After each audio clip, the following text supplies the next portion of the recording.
Nilqakom għall-episodju tal-lum mis-serje Nifhmu l-AI. Ħaġa li n-nies dejjem saqsuni waqt il-korsijiet ta' taħriġ li nagħti u diskussjonijiet li jkolli ma' sedien ta' negozji hi kif l-aħjar tpoġġi il-mistoqsijiet tagħna jew npoġġu l-mistoqsijiet tagħna fil-portals tal-AI ġenerattivi bħal ChatGPT, Copilot, Claude, Gemini u dan biex tieħu l-aħjar risposti possibbli. Il-prompt engineering fil-fatt hija arti li tagħti lill-AI il-kuntest ittajjeb b'eżempji ċari u struttura tajba biex dan jagħtik ir-riżultat li trid mill-ewwel. Fil-fatt naħseb li żgur li xi darba ktibt xi ħaġa f'ChatGPT jew Gemini jew wieħed minn dawn il-portals, forsi tlabtu jiktiblek email jew jispjegalek xi suġġett partikolari jew jagħmilek sommarju ta' dokument. U forsi risposta li ġiet lura kienet tajba. Mhux ħażina, imma lanqas eżatt kif xtaqta. Fil-fatt hawn ħafna nies li ma jafux din ħaġa importanti. F'dak il-każ mhux l-AI tkun falliet, imma il-mod kif tajtu l-istruzzjoni probabbilment seta' kien aħjar. U mhux għax għamilt xi ħaġa ħażina jew xi żball, din hija fil-fatt ħila u bħal kull ħila oħra meta tifhem ir-regoli tagħha ir-riżultat jinbidel għal mod pożittiv. U llum fil-fatt ser inħarsu ftit lejn dawn ir-regoli u biex ntejbu wkoll il-prompts tagħna. Ejja nibdew.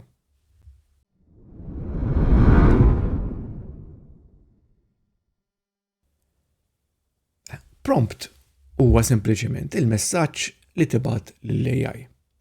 U prompt engineering huwa fil-fatt il-mod kif tikteb dak il-messaġġ b'mod intelligenti u ċar biex dan jagħtik risposta li tkun tixtieq. Jekk nagħmlu analoġija. Jekk l-AI hija il-magna, il-prompt ikun l-steering. Il-magna tista' tkun b'saħħitha ħafna, imma mingħajr direzzjoni tista' tispiċċa f'post li forsi ma tkunx dak li tixtieq tasal fih. Issa, immaġina li għadek kif impjegajt assistenta brillanti ġdida, ejja nsejħula Josephine. U din taf tikteb, taf tfittex, taf titraduċi, taf tippjana, imma għadha ma tafekx sew. Allura jekk ħatmur fuqha l-ewwel ġurnata u tgħidilha irranġali l-marketing, ħatamil xi ħaġa iva imma mhux bil-fors dak li kellek f'moħħok. Imma jekk minflok tispjegala b'mod iktar ċar u tgħidilha Josephine, iktibli post ta' 3 paragrafi bil-Malti dwar il-prodott ġdid tagħna. Għal sidien ta' negozji żgħar f'Għawdex b'ton ħafif u mbagħad spiċċa wkoll mistoqsija ħafifa. U hawnhekk qed tkun ħafna iktar preċiż fil-request tiegħek. U f'dan il-każ l-AI hija Josephine. U l-prompt huwa l-brief li tkun tajta. U m'għandekx għalfejn tkun tekniku jew teknika biex tagħmel dan b'mod sew, trid biss tifhem 4 prinċipji bażiċi.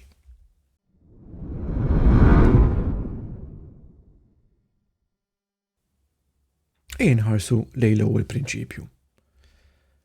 L-aktar ħaġa effettiva biex ittejjeb ir-riżultat tal-AI hi li turih eżempji ta' dak li trid. U hawnhekk hawn żewġ metodi ewlenin kif niktbu istruzzjonijiet. L-ewwel wieħed insejħulu zero shot. Hawnhekk tagħti istruzzjoni diretta mingħajr eżempji. Dan jaħdem tajjeb għal kompiti sempliċi, pereżempju jekk issaqsih qassar li din l-email fi 3 bullet points billi tuża lingwaġġ sempliċi. Mbagħad hemm il-metodu ieħor, dak li nsejħulu few shot. Hawnhekk qabel titlob ir-risposta ħaturi 2 jew 3 eżempji. U mbagħad hawnhekk il-kwalità ħadetla ħafna. Għaliex? Għax issa l-AI għandha mudell ċar x'issegwi fir-risposta u fil-ħsieb tagħha. Ejja nagħtu dimostrazzjoni ta' dan il-proċess.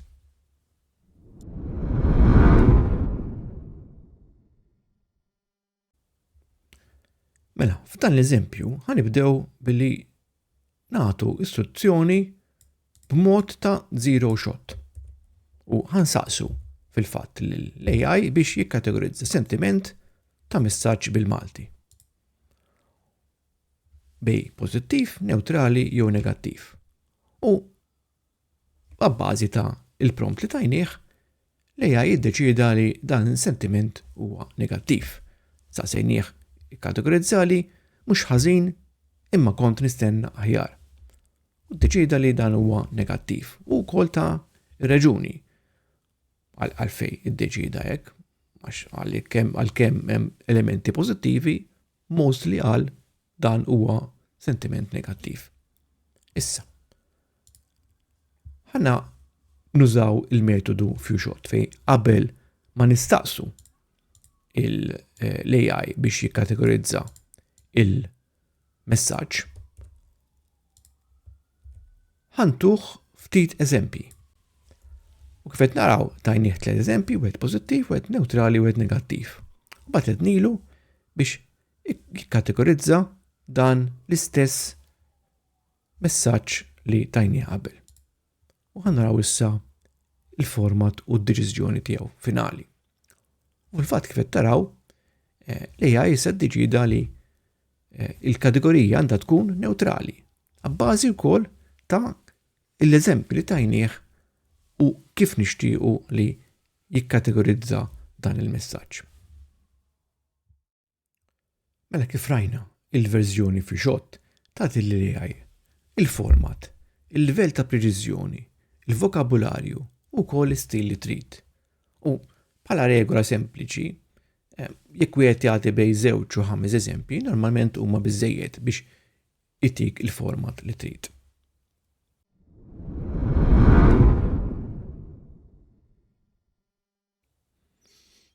Issa, ejja ngħaddu għat-tieni prinċipju.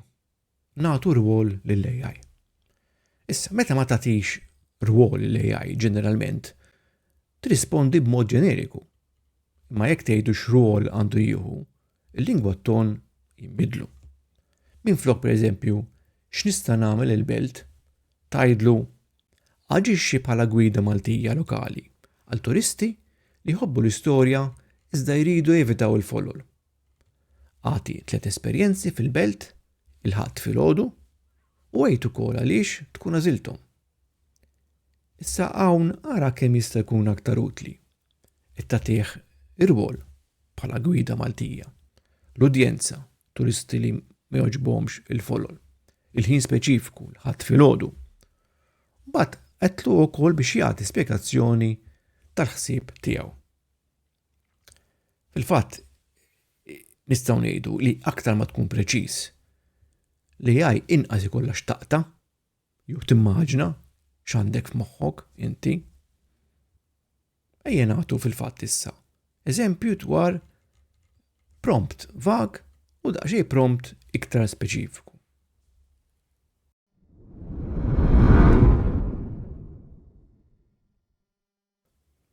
Mela, f'dan l-eżempju ħansaqsu lill-AI biex itina output bbażat fuq prompt pjuttost speċifiku, pjuttost vag. U ħansaqsuh pereżempju biex jikteb blog dwar il-ftira Maltija. Ovvjament dan ħajriċerka fit-training data tiegħu vasta u manka xejn fuq l-internet. Però hawnhekk qed naraw li ma tajniex ċertu rwolijiet jew ċertu regoli li rridu il-format bih l-output tiegħu. So ħanaraw xitina waqt li aħna qed nistennew nispjegaw ukoll x'qed jagħmel kif qed ngħidu ħajara fit-training vast, fit-data vasta li ġiet trejnjat biha u anke forsi fuq sorsi fuq l-internet. U itina wkoll il-blog fuq il-ftira Maltija. Tiżi ovvjament ħajtina blog ġenerali mingħajr forsi intenzjoni ta' il-min ħan-indirizzawh.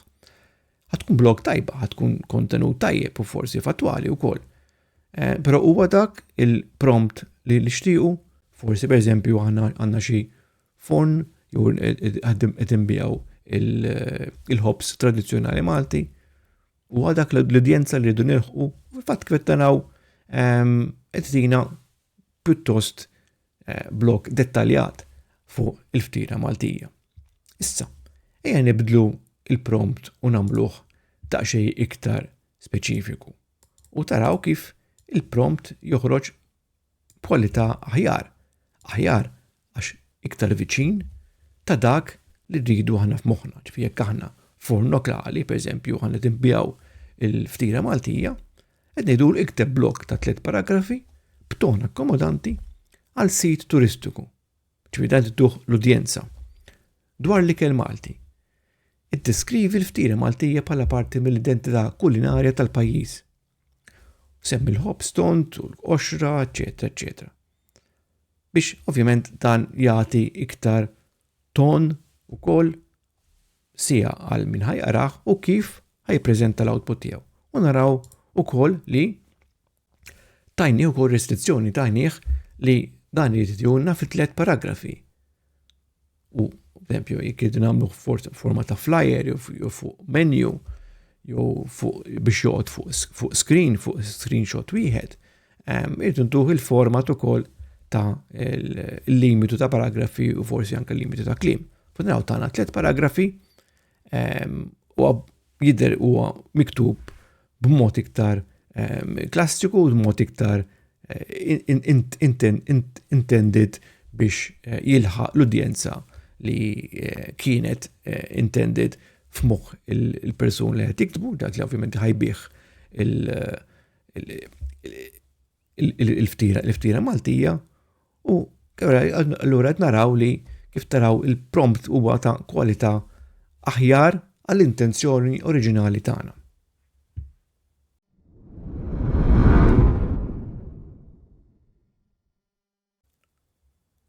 Għat-tielet prinċipju ħannidiskutu kif għandna ngħidu lill-AI x'għandu juża u kif għandu jwieġeb.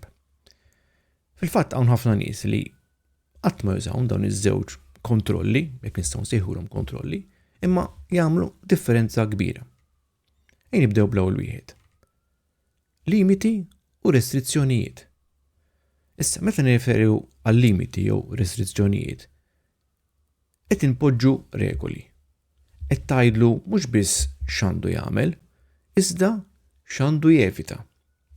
Pereżempju, uża biss id-dokumenti jew dokument li tajtek. Tużax termini tekniċi. Żomm ir-risposta tiegħek taħt il-150 kelma. Jekk m'intix ċert, għid li ma tafx.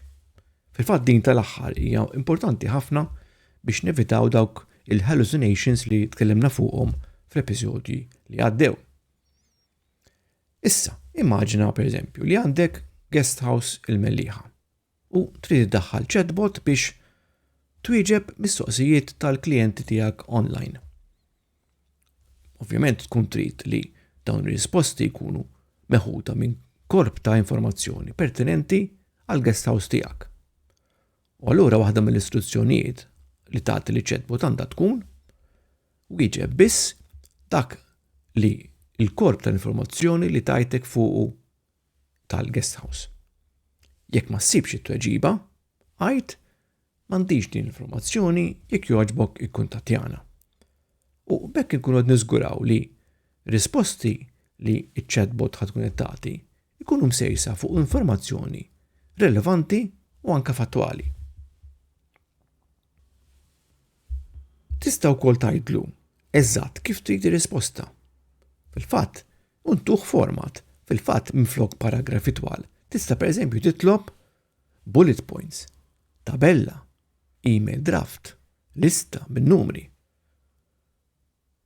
Ingħatu eżempju, għamli sommarju ta' din il-laqgħa billi tinkludi dawn il-paragrafi. L-ewwel paragrafu, deċiżjonijiet. X'deċiżjonijiet ittieħdu waqt il-laqgħa? Azzjonijiet. X'azzjonijiet ġew diskussi? Mistoqsijiet miftuħa. X'fadal pendenti u min irid isegwihom. U dan fil-fatt imbagħad jiffrankalek ħafna editjar wara.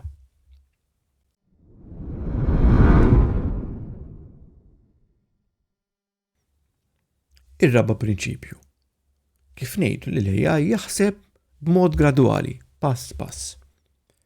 Issa, meta il-kompitu għandu diversi passi jew stadji, kemm inżidu l-frażi sempliċi aħseb pass pass jew iktar fid-dettall.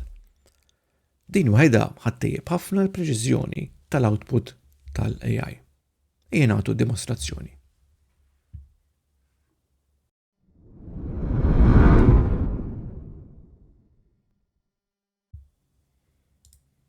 Mela f'dan l-eżempju ħanuru kif ngħidu lill-AI jaħseb b'mod gradwali biex itina dettalji ta' kif ikun qed jaħseb. Jien nużaw l-istess eżempju tal-forn Malti fej dan ibih kuljum 120 ħobża matul il-ġimgħa u 210 ħobżiet is-sibt u l-ħadd. U nsaqsuh kemm ibih kollox fi 3 ġimgħat. U nżidulu il-frażi aħseb pass pass u b'mod dettaljat. U ħanaraw kif itina ir-risposta tiegħu.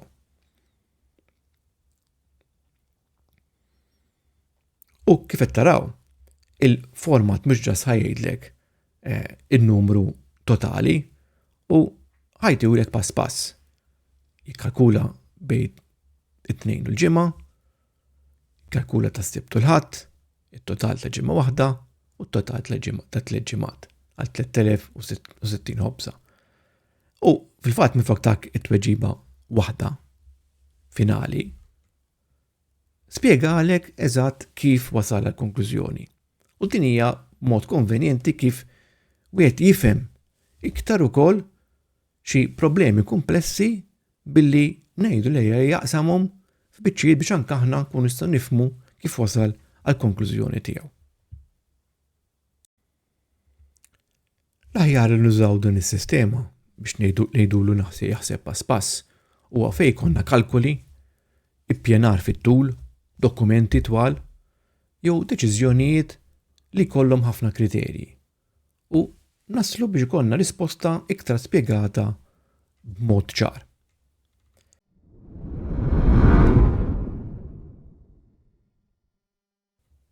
Mela, li tagħti prompt tajjeb hija ħila ta' komunikazzjoni, mhux teknika. Għati rwol, għati eżempji, kun speċifiku, poġġi limiti u restrizzjonijiet, għażel il-format u meta hemm xi diversi passi jew stadji, għajdlu jaħseb pass pass. Jekk tagħmel hekk b'mod konsistenti, id-distakk bejn dak li titlob u l-output li tirċievi jonqos drastikament. Grazzi tal-li segwejtuna u narawkom fl-episodju li jmiss.